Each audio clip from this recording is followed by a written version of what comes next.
Vamos iniciar aqui mais um conteúdo que é significativo para o nosso ciclo, terceiro ciclo, o uso do hífen.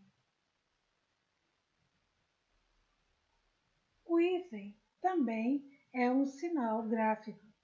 Ele é empregado em várias situações. Os casos, porém, em que seu emprego apresenta certa dificuldade são aqueles referentes à formação de palavras compostas e palavras formadas com prefixos ou sufixos. Situações para o uso do hífen. Primeiro, ligar palavras compostas. Segundo, fazer a junção, a soma, entre pronomes oblíquos e algumas formas verbais. Separar as sílabas de um dado vocábulo. Em quarto lugar, ligar algumas palavras precedidas de prefixos.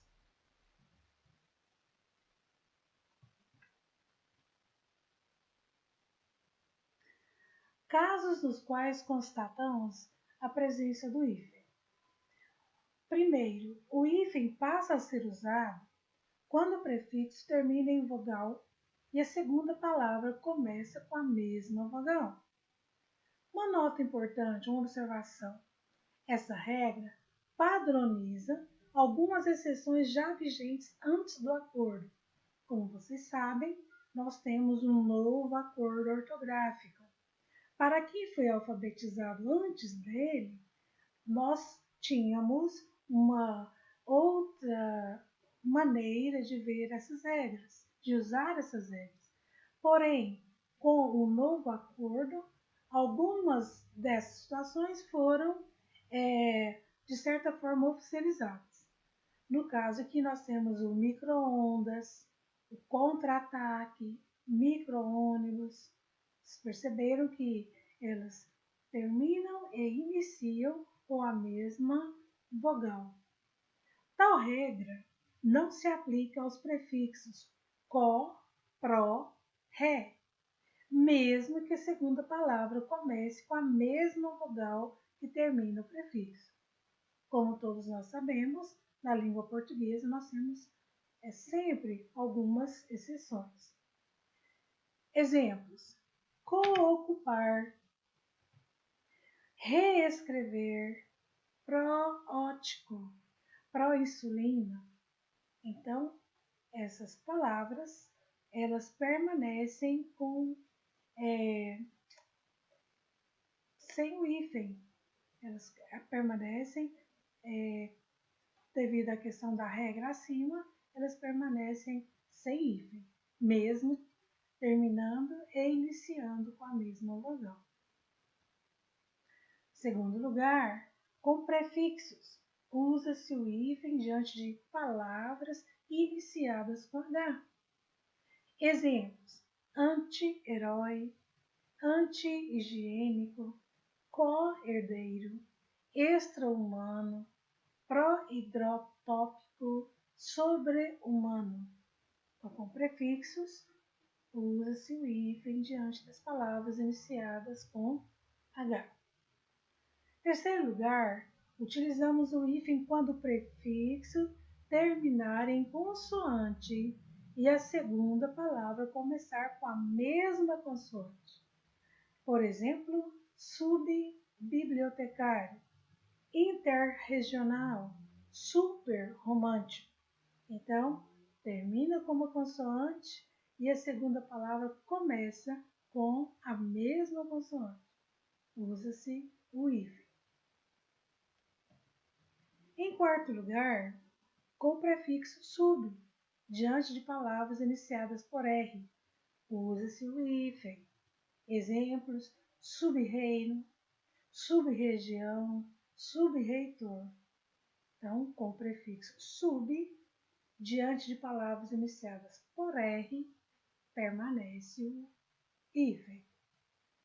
Em quinto lugar, diante dos prefixos além, aquém, bem, eis, pós, recém, sem, vice, usa-se o hífen.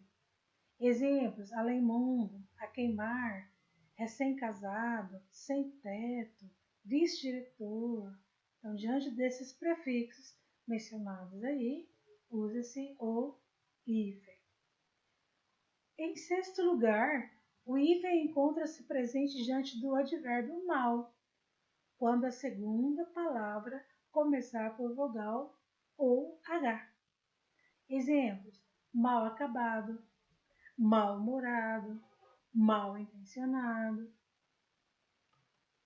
Em sétimo lugar, com os prefixos circum e pan, diante de palavras iniciadas por vogal, M, N ou H, emprega-se o hífen. Exemplos: circunadjacente, pan-americano, circun-hospitalar, pan-helenismo. Então, diante destes prefixos, se usa o hífen.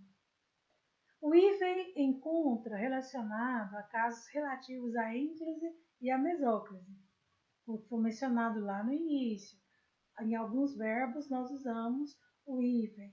Exemplo: amá-lo, que vem do verbo amar, dar-te-ei, do verbo dar, entreguei-lhe, do verbo entregar.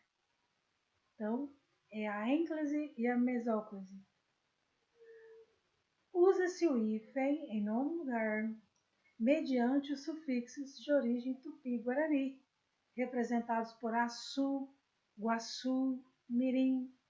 Exemplos: capinhaçu, cajamirim, amoreguaçu. Agora, nós temos casos em que não se emprega o hífen. Primeiro, não se utiliza mais o hífen quando o prefixo terminar em vogal e a segunda palavra começar por uma vogal diferente. Dicas passíveis de nota. Essa nova regra padroniza algumas exceções existentes também antes do acordo.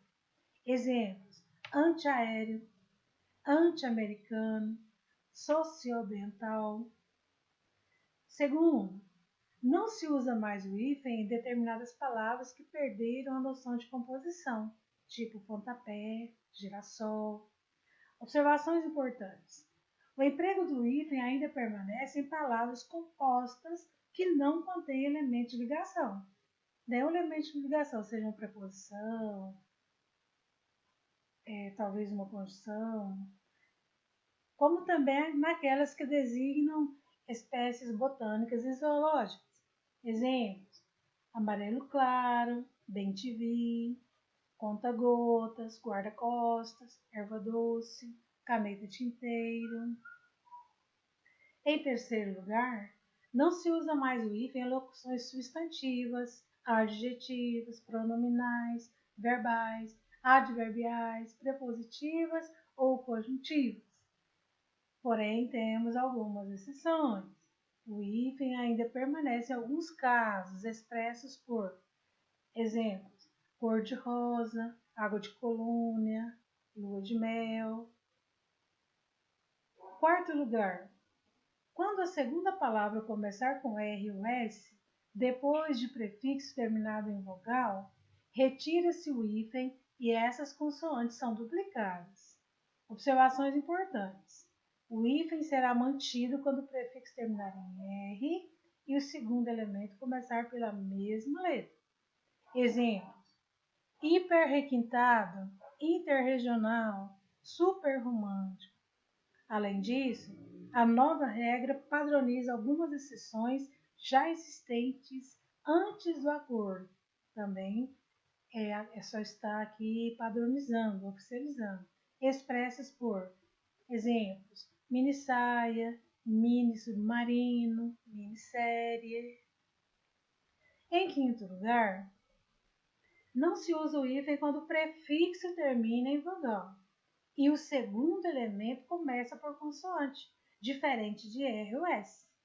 Exemplos: antinatural, anteprojeto, contra-cheque, geopolítica, semicírculo.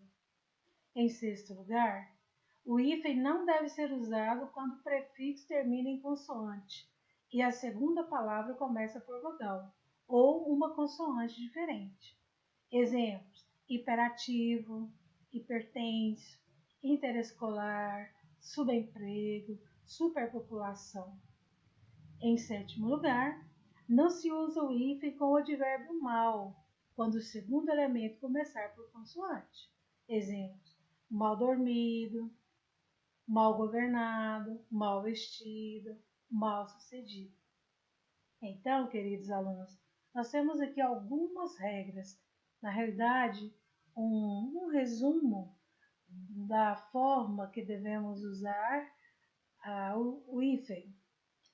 No livro didático, como foi colocado para vocês, nós também temos lá algumas orientações. Então, bons estudos!